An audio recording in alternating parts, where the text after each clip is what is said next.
Off top, pandas spend 10 to 16 hours a day eating. They poop 40 times a day. Play the music. This is the Domonique Foxworth Show.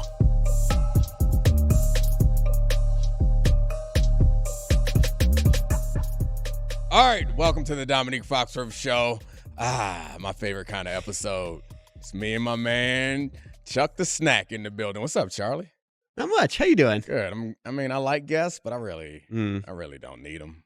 This is the thing. Domonique pretends he's antisocial, but then he gets so excited we have a good guest.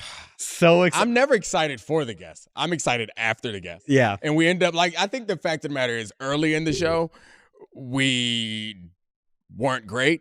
And so the guests, I felt like, tripped us up because it was like, now I got to balance somebody else in. But now the guests are normally additive. I still rather not have them. But when they get here afterwards, I'm like, that was fire. I was texting Ashley. Oh, gosh. Ashley's my wife. Yes. About weird facts about you for Elle Duncan's podcast. Oh. And I was like, Ashley will have the best weird facts. And the first one she had was Domonique has a low social battery. And I was like, yep, spot on. Low power mode when it comes to guests. Ashley can't talk because her social battery dipped this weekend. But did it? Yeah. She was tired. And she was like, is this what you feel every time from going out? We had a bunch of things. Like we had practices, and the girls had a Black Student Union show, and then we had some family events, and then we got home, and she was like, is this how you feel? I feel like an introvert. I was like, yes! This is how I feel all the time. Every time you ask me to do something. We had that party to go to, which... Are we going to talk about this? Guys. Well, all right, so before we have a new meme. We have a new Domonique Foxworth meme. Let's set up the show first. We got playoff basketball to talk about, guys. We got some draft stuff with the Commanders and Jaden and Drake May. All that stuff's on the way. But first, let Charlie make fun of me. We have a new meme. We had the zero goggles Domonique Foxworth. I love that one. We now literally have Domonique Foxworth dacking. All right. He's out there in a cowboy hat, ready to go. All right. The meme will be there. The template will be there. White T-shirt. You can put whatever you want on the T-shirt. Yeah, so I feel like I was going to give you some space to mock me, but you didn't mock me too hard. Everyone who listened to the show, especially if you listen to Rose and Thorns, knows that my wife's, one of her best friends, had a Cowboy Carter-themed birthday party. It was great. Yeah. But I found out what I was wearing the day of. Ashley ordered me some stuff on Amazon. And, of course, I'm not the social media guy, so I keep my little picture to myself. Ashley can't help herself, so she put up pictures of me in a doofy cowboy hat. You look good. Oh, yeah, I did. I mean, I look good. I feel like I look really good today. I like this. It's good. It's a good fit. I'm feeling real cute. Feeling real cute today. Y'all better watch out. You know who else was real cute last night? The panda of the NBA. Nikola Jokic. Great transition. Thank you. He was not cute. He was terrifying. You texted me the big old bear. So at the end, I think we'll break down this game a bunch of different ways. But the thing that I hate saying obvious things, however, why do all his clutch shots for the past 4 or 5 years look so unorthodox and always go in? It's like, I believe they're going in, even though I know no one is ever planning to shoot like that. But I guess I have to accept that sometimes he is planning to do an up and under 3-pointer with a hand in his face. It's crazy. I mean, so he was 15 for 23 in that game, and all 8 of his misses, I was stunned by it. It's true. I'm surprised by it also. But I don't think he was the story of the game. I think, no. I mean, I think everybody else was the story of the game. And I know you're going to make the argument that he makes everyone better, which is absolutely right. But I felt like AD and LeBron were as good as you can expect them to be. Like, of course, they can play better because they're that great. But a reasonable expectation for them is what they gave him yesterday. The problem that everyone obviously saw was D'Angelo Russell. And honestly, it's not just him. It's Reeves. It's everyone around, Torian Prince. It's like all the guys around the Lakers stars came up short, especially in comparison to what we saw from the guys around the Nugget stars. And it's ironic and embarrassing, I guess, that KCP was one of the guys because he used to be a Laker, and he went off for 12 points in the third quarter. And that's really when the game got out of hand. I mean, Michael Porter Jr. put up 19. And I think this game felt to me a lot like what the Lakers, the things that the Lakers do to beat other teams aren't going to work against this team. So they're going to have to find another way to win, because most of the time the Lakers have, like, between Rui, LeBron, and AD, they have like a really athletic and really kind of big front court. Yeah, huge. Yeah, and they bring in Prince and Jackson Hayes. That's the guy I was thinking of. The Nuggets are not affected by that because they have taller, athleticer guys, and then they have Jokic. So you look at this as being very discouraging for the Lakers. I think I could put a positive spin on it. I think if you're asking me to bet some money, I would obviously pick the Nuggets, just like everyone else has. I think we looked it up. The ESPN rundown was 16-0. All the experts picked the Nuggets over the Lakers. I think they're right. I think after watching this game, I could concoct an argument that would convince me that the Lakers could be competitive, but I wouldn't bet anything on it. And the argument is that Russell won't play this bad. Reeves will get some more shots. AD, there's no reason to believe that what AD and LeBron did can be stopped. They'll be able to do it again. And these kind of ancillary players, not even the bench, but the others around them, as Shaq and Chuck call them, they can obviously play better.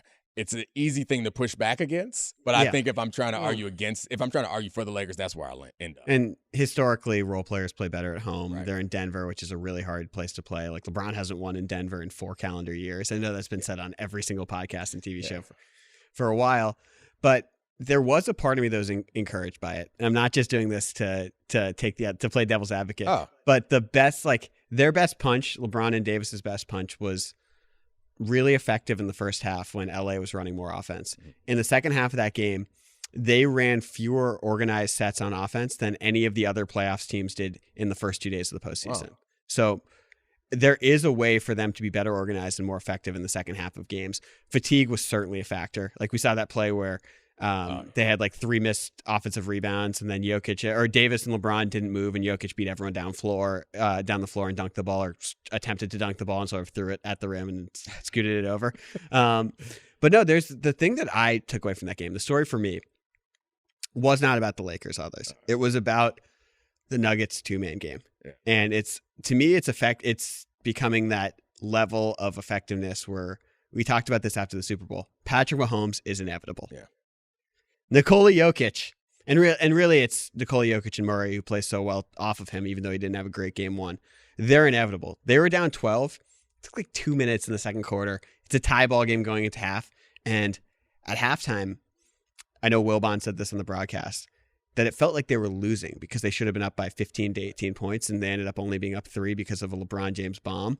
And that action is so unstoppable. It's really exciting to see how it's going to be effective against all these awesome teams in the West. So I got a couple of things I want to respond to. First, the organized plays thing in the second half for the Lakers is not a stat that I was aware of.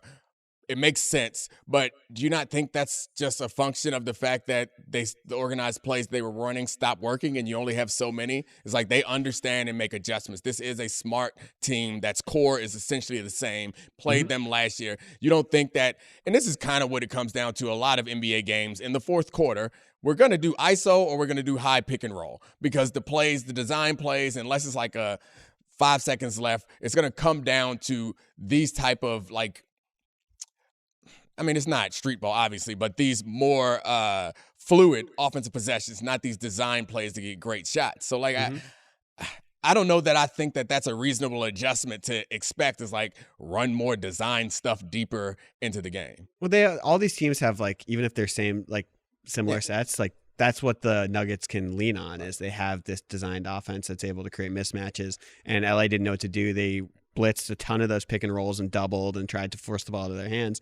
And it's Jokic is someone who makes the right play 100% of the time. That's the crazy thing about it. They had the Nuggets had 2 turnovers in that game. But here's the exact numbers. First quarter, the Lakers ran 67% of their offensive possessions were organized sets. Second quarter, 55, still very good. Quarter 3, 45. Quarter 4, 39. So they sort of, in panic mode, got disorganized, and that didn't help. Yeah. Okay. So the Nuggets offense and the pick and roll you're talking about, I think you're right. The pick and roll feels inevitable. There's something about Jokic, where I haven't quite figured out the right metaphor, but he just kind of oozes into the spaces that you have left available, and not physical spaces, but the places where his team needs him. And that's just him making the right decisions, but it feels so fluid that I feel like it need a better metaphor than him just being the quarterback. Yeah. Because it happens without you noticing it almost until you go back and rewatch the game both of us did this morning. And it's oh, yeah, they did that, so he did this, and they did that, so then he did this, and there's always an answer, and it always looks effortless. Yeah. The other thing that popped out to me is the emotion around basketball. We often get caught up in it, and as right now the Clippers are way ahead on the Mavs, and I was thinking about this in relation to the Nuggets also, and the Mavs and the Clippers, is we buy so much into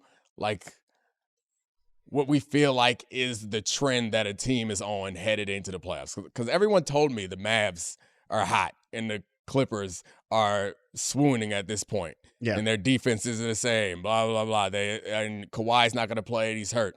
We saw a different thing happen on the court. And we had the same kind of narrative surrounding the Nuggets and the way that they fell apart against the Spurs, and they were kind of not limping into the playoffs, but kind of sleepwalking into the playoffs, not getting the number 1 seed when it was there in front of them. And then we show up, we see them start off not great, but then at no point in that game was I watching this thinking the Nuggets weren't going to win. Yeah. No matter how big the lead Inevitable. got, I was yeah.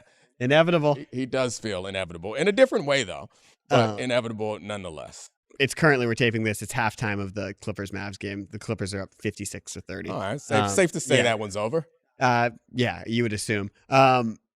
So did you see that? So Shaq picked the Lakers ahead of this series. That's nonsense. Do you think it's because he's sort of afraid of his historic spot with Jokic? I want to say no, but that seems like a very Shaq reaction. Not that I know him personally, but his public persona does seem like one that would be offended by that. But I mean, he's also a Laker. I don't know what his history is in picking against or for the Lakers, but it's reasonable that he's levied some strong criticisms against Anthony Davis in the past. Yes, I remember those. The criticism of Anthony Davis seemed like someone who is a Lakers fan and a Lakers family member is this is how we feel. Picking your team is a whole different story. But anyway, I don't know that matters, but Jokic is coming for his spot. I mean, and I think some people would argue that he's already passed him. You sent me that tweet from George Karl where he's saying that Jokic is already the best player of all time. Yeah, ahead of Kareem Abdul-Jabbar, Michael, and LeBron. Yeah, George Karl just he's got to take a nap. He's gotten so into his Carmelo bashing that he now just take a beat.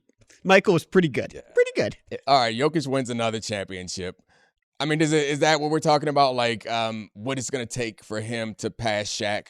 Yeah, I mean, Shaq was. It's so hard because first of all, I would love to watch them play against each other. Yeah. It would be. I don't even know how to handicap that. It's hard to imagine because their styles are so different. It's hard to imagine who would have the advantage. It feels like neither would be able to stop the other. And it's just I think we've gotten so far away from those early Lakers teams, and the idolatry of Kobe Bryant has made it seem like it was much more of a 2-man partnership. And those early 3-ring Lakers teams, Shaq, you could just get on his back and win a title in a way that was pretty unique. So I don't really have a take on that. I got another question though. All right. Do you think the Lakers should have tanked the play-in game to try and play the Thunder in the first round? I guess you could say that it would be worth the risk, but they aren't good enough because if they would have tanked the play-in game, that means they put themselves in a single elimination game. We just watched the Warriors get bumped out and not even allowed into the playoffs. I don't think the Lakers are good enough to play around like that. What does that say about 39-year-old LeBron and prime Anthony Davis? You don't trust them in a one-game elimination game against the Kings. Yeah, it says that what we're watching is real, and I think that I don't think it's them, honestly. And I guess you could say that a prime LeBron, it wouldn't matter who's around him. Maybe AD's never been that guy. He's never been that good. But I do think we got a great game from D'Lo in the play-in game, and they beat the Pelicans. If you would have got a good game. Hamstring injury from Zion also. Yeah, but I mean, either way. It's the Zion experience. Yeah, I guess my point is those guys aren't reliable. Yeah. And so, I'm not saying that AD and LeBron wouldn't have showed up. I think they would have showed up. but I can't guarantee you that you're going to get a good game from the rest of those guys, which it feels kind of like, even though Murray had a not great game, it feels a lot like the guys that the Nuggets have. They're not deep either, but the guys that the Nuggets have that play, they feel a lot more reliable and consistent than the Lakers guys. And the crazy thing is that's what LeBron used to do. There's the Larry Bird quote that was like, when the Pacers wanted to trade for J.J. Hickson, he was like, I'm not taking any of those bleeping guys. Them guys play with LeBron James and look a whole lot better. That's what I think about the Nuggets thing. I actually don't think the supporting casts are that different. Yeah. Like, I know that we disagree. Like, Aaron Gordon was not this when he was on Orlando, and I know it was like he couldn't shoot the ball, but I don't think. So you think that I am the GM that's not Larry Bird, where I'm being tricked into thinking that these supporting guys are better than they actually are, but they're actually just benefiting from the attention that Jokic is getting, the open shots that he's getting, the offense that he's creating. Yeah, it's not just like the attention. It's the way that he runs an offense and gets everyone the ball in like their best spot. Like KCP was like, we mocked Rob Pelinka when he signed him and said that the signing was manna from heaven. And of course he was incredible in their bubble run, but he's a completely different level player now that he's on the Nuggets. Michael Porter Jr. is someone who's had a ton of back injuries and has become sort of a floor spacing specialist. The kid 0 assists again, but like he looks great playing with Jokic. Yeah.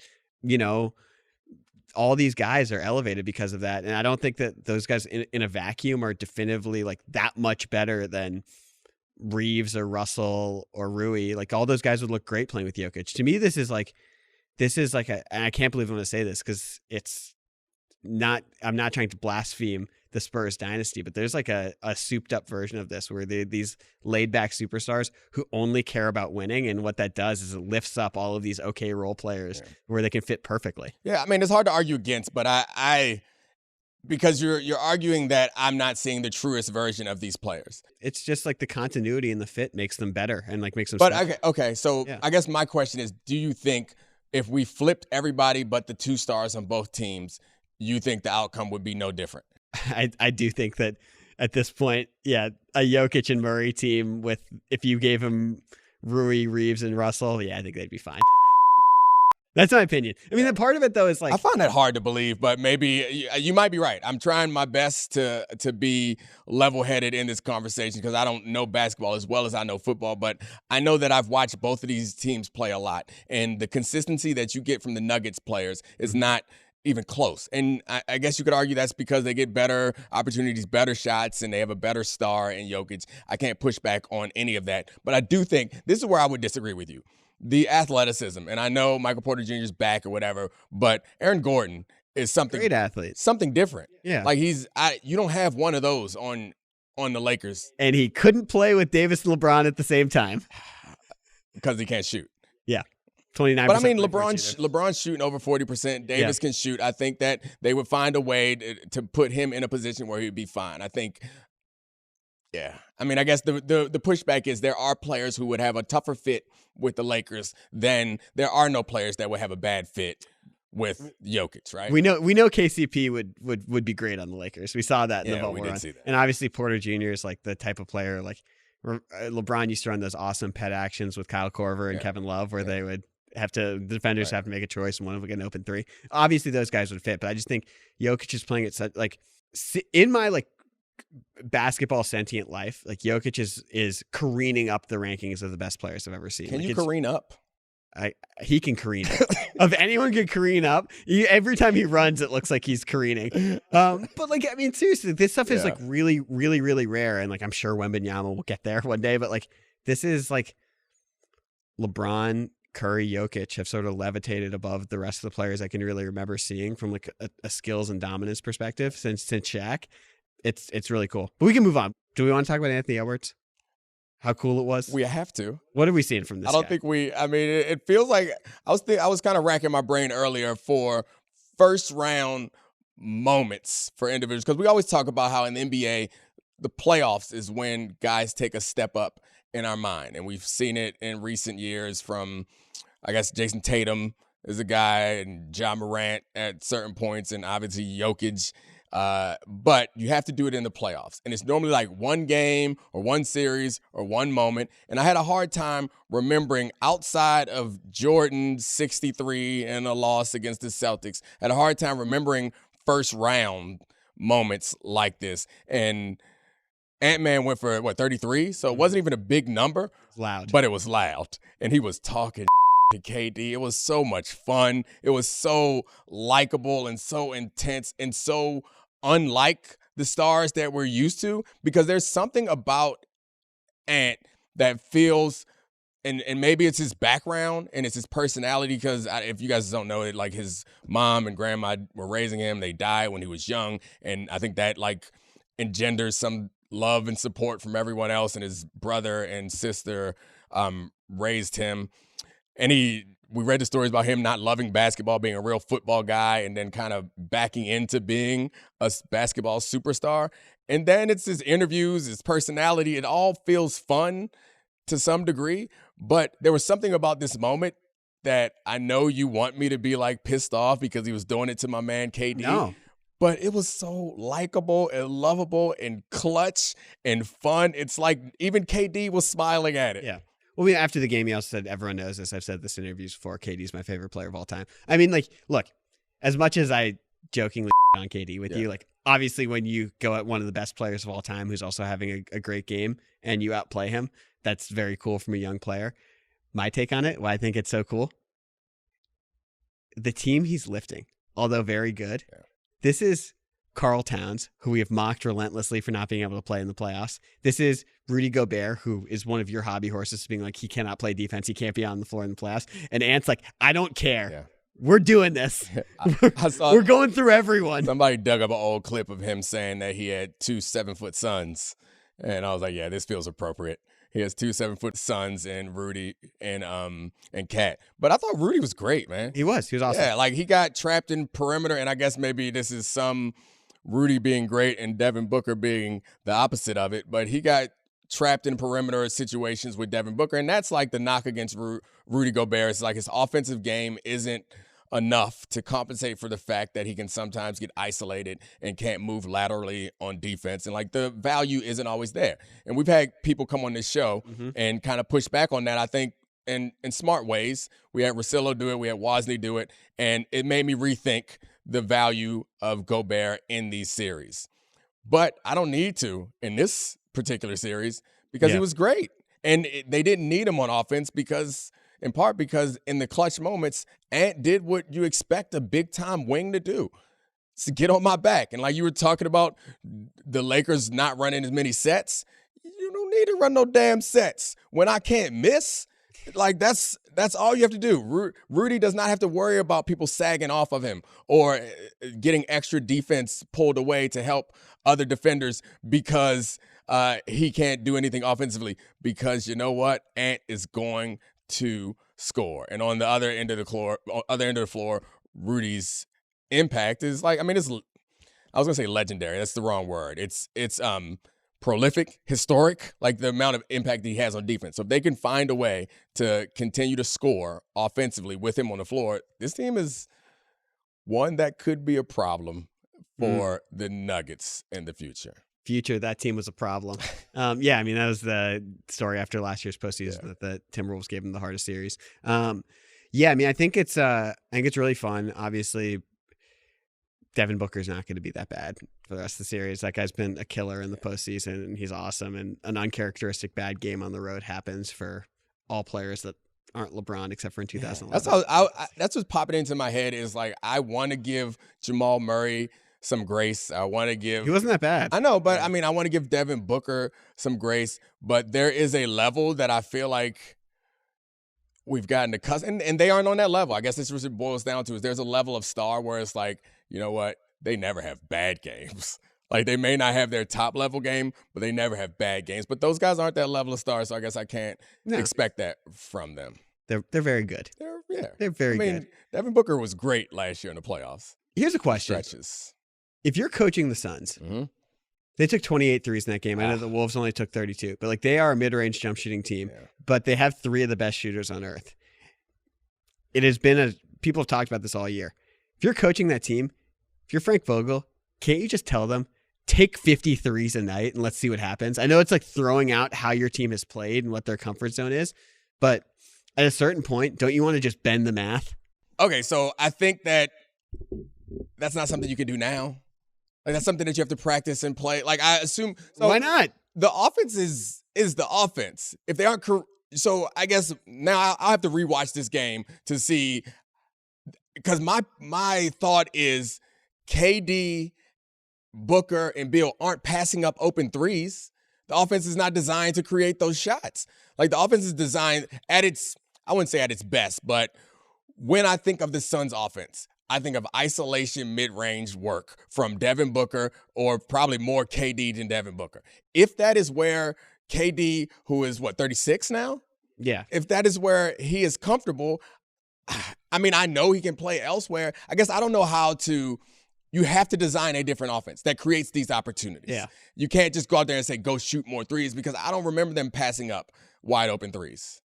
Definitely. But if a couple things, if that's indeed the case, this team will never be threatening, which is a team that's designed to win championships. Right. And second of all, like, you have Grayson Allen, who led the NBA in three-point percentage.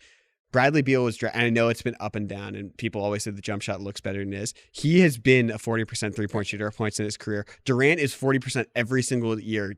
Booker is an elite shooter. Take a step back, guys. Just take more. Yeah, but I mean, that's not how they create their shots. Like, Devin Booker is Kobe's system, like the prototype Kobe. I guess maybe Jason Tatum is more prototype, but Jason Tatum shoots a lot of damn threes. But when I think of Devin Booker's style, I think of him emulating Kobe in the high post. And when I think of Kevin Durant, I think of him with his face to the basket, facing up against somebody in that same area. I mean, I don't think of Bradley Beal that often, so I do think of him more as a catch and shoot, open three-point shooter, catch and shoot player. But I think that's the problem, and it's too late now. I know I heard people saying in preparation for the Knicks versus 76ers that the Knicks need to work on their zone, because we saw how much trouble the 76ers were having with it from Miami. It's too late. If you don't have a zone by now, it's too late. And I feel the same way about this Suns offense. If they don't have an offense that is designed around penetrate and kick, or post up and kick, like, if that's not their offense, then it's too late to put it in. I mean, the two iconic shots of Durant's career are pull-up threes on the break. So that's what you want. No offense. Just come down and pull up and launch. I mean, just run a pick and roll with Booker and Durant and get Beal in the corner or Grayson Allen. Like, I mean, these guys are awesome. I'm sorry. I said a lot of words, and now I feel like it's really very stupid, and you're right. It's not that hard. Hey, you two shooters stand in the corner. You other two shooters run a pick and roll or pick and pop. Or yeah, you're right. I just mean, like, and also it's just like, Vogel's been a good coach. I know they know this and have talked about this. And if they somehow get through this series, which I think the series is still going to be a war. This game's not going to define that this is going to be a sweep for the Timberwolves or anything. But, like, if they have to play the Nuggets in the next round, they damn well better start shooting threes. They better, like, move the math and move Jokic out of the paint and stuff like that. Like, why not? It's interesting because this reminds me a little bit of, we didn't even get into LeBron as GM, because I was fully prepared to defend LeBron, the GM, and blame it all on Rob Pelinka. But I wonder, because the power dynamics are such in the NBA that are very different from other sports, especially when you have guys who are 35, 36, 37 years old, who are as old as some coaches in this league, who are still the best player on their team. Mm-hmm. Like, coaching that is probably pretty challenging, or at least I wouldn't say coaching is challenging, because those guys are really good and they understand basketball. They have huge basketball IQs. However, if you are looking to make some sort of dramatic change, I don't know how you implement it, because walking in and saying, hey, the way that we've been doing it, the way that you want to do it is wrong. We're going to do it this way. It's not going to work. You have to, at some point, get their buy-in. And that seems like should be pretty easy, but it seems like it could be more fraught than anticipated. Because I think a lot of times we think about, just change this, just change that. We don't take into account the, like, soft stuff that goes into working with people in general, but these special, unique, greatest of all time, finals MVP level 35, 40-year-old guys. Like, that's got to be impossible to feel like, all right, we're going to change everything. Yeah. Yeah. I mean, just take a step back. It's pretty basic. I mean, also, by the way, fun. Undercutting all my good points with your sound reasoning. Is that how that's how you manage me as a co-host and executive producer? Just take a step back. Yeah, it's like you don't actually try to win me over. Just ignore my ideas and say, take a step back. Shoot. Sometimes I just don't respond to the bad ideas. I've noticed that. It's all right. Which I know that's how we communicate. I was like, oh, that means Charlie thinks that's. I had Oh, well, I guess we can't do feelings with Steve Smith I would, feelings with Steve Smith is going to happen again. Frank Vogel was on Highly Questionable when I was producing. He was a guest once, and he, or an interview guest. He was a walk-on at Kentucky, and he beat Antoine Walker in one-on-one. No, he didn't. That's a lie. He said Antoine Walker was just sitting there trying to take fours, take 30-footers. That's a lie. I refuse to accept Frank Vogel out here lying. Is that pre-championship? Yeah. Oh, yeah. That was when he was with the Pacers coach. Yeah, that's before he won a championship and he had something to hang his hat on. He was making up stories from college. That he's just beating Antoine. I mean, of all the erratic people that you could, who's a great basketball player that you could beat in one-on-one because of something like that, Antoine Walker has to be near the top of the list. Great jiggler, Antoine Walker. Yeah, all-time jiggler. I mean, that was like that high school kid who almost beat John Wall in one-on-one by just daring him to shoot. Wall was livid and then started dunking on him. I remember that one. Some draft. All right, draft time. Are we talking draft though? Well, I'm the alpha here, so we're going to talk about that. We're going to talk about the alpha test. My Commanders, my beloved Commandos. They took 20 prospects to go play Topgolf, and Jaden Daniels got his panties in a bunch about it, and his agent started tweeting at Mike Florio about how this is bad form, and then he hired a PR firm to say that they've worked things out with the Commanders. I know I'm the alpha here, but I'm going to ask you, is this a big deal at all? Does this matter? So does what matter, I guess? Where do we start? There's so many places to start. Does Jaden Daniels being upset about it or his agent tweeting about it? Yeah, I'm taking it one by one. Does that matter? Absolutely not. That doesn't matter. I also don't believe in this alpha test business, and I've never run a team, and I know that Kyle Shanahan and Bill Belichick have co-signed this practice of bringing in 20 players at one time. I don't know that they've co-signed this alpha test, but they understand this practice. I went on a couple pre-draft visits, and I was not a first-round pick. I went in the third round. I was not projected high. I came by myself. There were no other players there. I showed up. I did some interviews, went through some physicals, and that was it. So I'd never heard of this before, and I know that maybe teams do it. The idea that we are less than a week from the draft. Spoken like a true beta, but continue. Whatever. I was an alpha. They only brought me in by myself. I remember clearly my Nashville visit where I met with the team psychiatrist, and he told me that I was the best visit he's ever had. And then they went on to draft Pac-Man Jones in the first round to play cornerback. I was like, oh, guess you were not looking for me, because if that was the person that you drafted.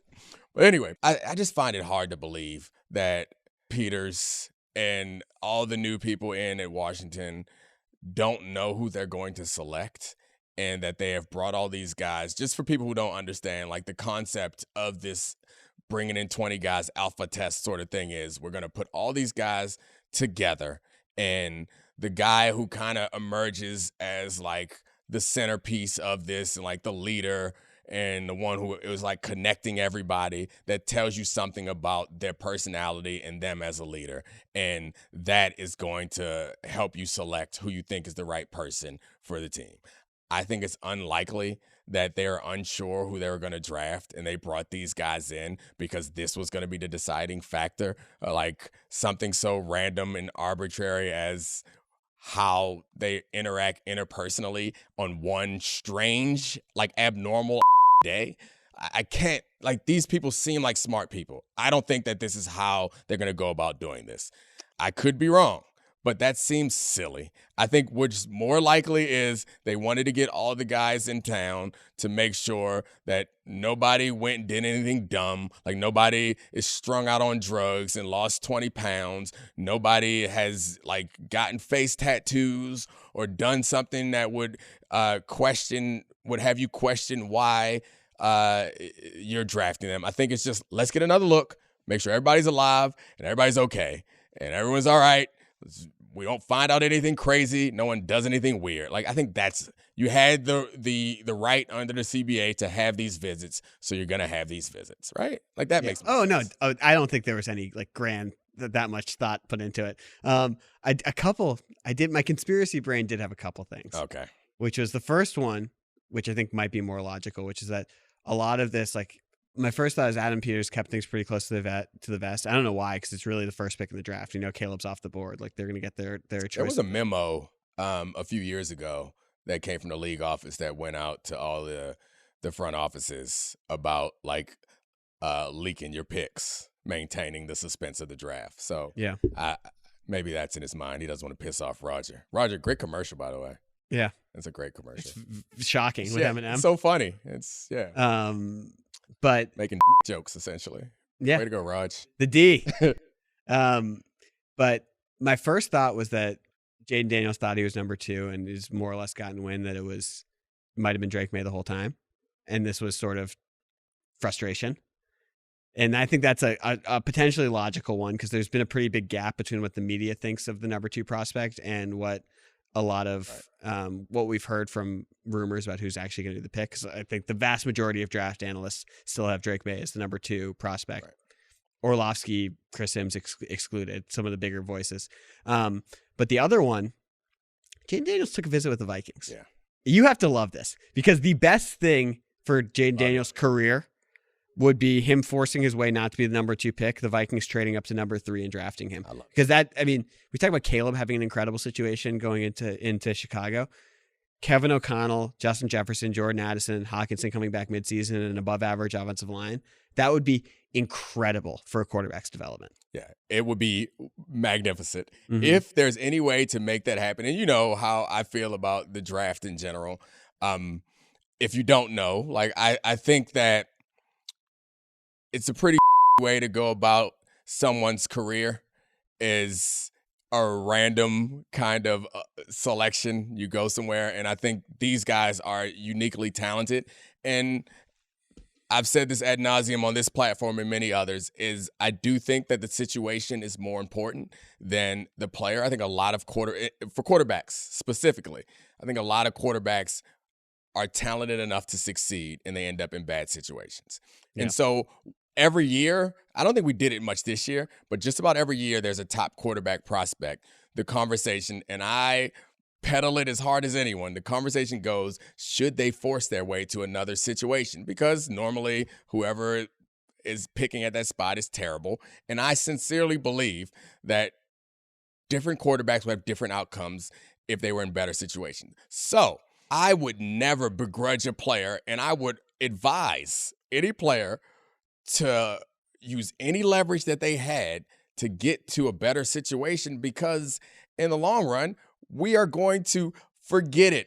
Eli Manning, John Elway, we are going to forget it if you have success. So whatever. And he would have success immediately. Yeah. He'd be good rookie year immediately in that situation. And especially if you believe what I believe, which is all of these quarterbacks, top 3, are good enough to play in this league long-term, and good enough to be good in this league.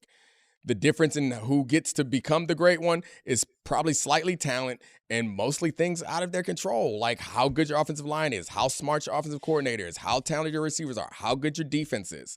And I think that aside from the defense, everything else in Minnesota is much better. So whatever Jaden did on his visit, he should have sabotaged it, and he should call New England and call WEEI, their radio station, call in and on the whole Northeast in order to get himself to Minnesota as quickly as possible. The third thing is, I'm wondering if I've seen videos of Drake May's golf swing. Oh. It's awesome. Okay. You think he just went to Topgolf and he's just hitting nukes? He's hitting it off the back net, and Jaden Daniels gets up there, tops a couple, shanks a couple off the side netting to the right, and he's like, this team. Looking over at Drake May being like, that guy dominated the alpha test. Look at that tempo. Taking him to Tempo Town. I'm sure. They should have played pickleball. Are you a pickleballer? Oh, yeah. I played some pickleball today. How'd you do? Oh, the hands are great. Okay. I was pickling. I was dinking. He's hitting overheads. I have a great overhead. We've never played together. I've played pickleball before, but we need to do some doubles, a team building activity. We need to challenge another podcast to some pickleball. Any podcast can come get these pickleball hands, except for any pickleball podcast. Yeah, any football podcast can get these pickleball hands. Have I told you about? So we have two producers, Kevin and Brian, the Pickleball Gate. Oh yeah, okay. So producers Kevin and Brian they're both good athletes. They're great pickup basketball players. Kevin's great at golf. Brian's pretty good at everything. We had a ping pong table in our old office, and it became like a competition, and it was a mini ping pong table, and Kevin was the best player because he only could hit forehands on that table. And so we were going to a ping pong bar because everyone was so annoyed getting dominated by Kevin. Baby table. Yeah. And obviously on a big table, you'd have to backhands. Kevin didn't show up because he said he benched too much and injured his neck. He was like, I benched too heavy. I hurt my neck. I can't play ping pong. Man. So it became a huge bit. We were, basically treating him like Bobby Petrino in the neck brace. Fast forward about a year, pickleball becomes in vogue. We're all going to play pickleball. Kevin shows up at the court, takes one swing in warm-ups, and he's like, my back, I'm out. I don't know what you're implying, my man Kevin. It was a genuine injury. Sometimes you get a little pickle tear. Yeah, he then hit a drop shot and has been talking about it for the last 3 years about how he hit the greatest drop shot in pickleball history. Speaking of back pains, did you see at the end of the Heat Celtics game where Caleb Martin kind of undercut Jason Tatum? Clean. Oh, you didn't see that? Okay. No, I had it way off by the end of that game. Yeah, I know you turned off, but the social medias, bring it up, watch it. I got to get your opinion on it because I am normally hesitant to. You broke the code? I'm normally hesitant to call people out for stuff like this, but you watch it a couple times and it looks like. Oh, I'm watching it now. Yeah, it's a play. It looks bad. That's a total the score, and it doesn't even look like he's going after the ball. And yeah, I don't think that is part of Heat culture, or is it? Kind of is. I don't know. Ask Cortez. I mean, if he did that against the Nuggets, you know what Jokic would do? He'd come back and hip check Caleb Martin and end his career. Yeah. Oh yeah. Did the twin ever come back? No. He's still out of the league. He's gone. That was it. His last moment was one dirty move against Jokic, and Jokic vigilante justicing the situation. Big Gru. Anyway, all right. Good show. Yeah. I liked it. Had a good time. Yeah. Thanks a lot, Charlie. Kevin's not gonna forgive you for putting him on blast. Hold on, I just got G-chatted what Joe Mazzulla's reaction was to that play. Oh, really? What did he say? I was waiting to see what he was going to do. I was kind of excited about this whole situation. I enjoyed watching it. Joe Mazzulla's a sicko. He's so weird. He's so weird. It's so weird. He's so weird. I don't get it. I feel like the Celtics group chat has a lot of Joe Mazzulla slander in it. Oh, yeah. Anyway, hope he's fine. I mean, he seemed like he was fine. He did a post-game interview. He was good. That series, nothing to talk about there. That want to be over quickly, I think. Kendrick Perkins had the best quote about it. The Heat could shoot 100% from the field and 100% from three, and they're still getting swept. I guess that's mathematically possible. A lot of turnovers. It has to be a lot of turnovers. They're 100% from the field, 100% from three. A lot of turnovers. Anyway, all right, Charlie, that was fun. Good times. I'll be at the draft next week. I'll miss you. I think my only show we'll do that draft show with Phil Yates, so we'll put that on this feed too, right? Mm-hmm. And Mina will be there too. Yeah. I begged for her to join. She joined, and I said it'll be so much more fun because she's smart and funny and great. All right, next stop for me, the D, Detroit. All right, Charlie, it's been fun. Thank you. Thanks, Kevin and Brian, Serafina, Megan, Podville. I love you. This is beautiful. This is great. Cortez, sorry about the heat. We out. This is the Domonique Foxworth Show.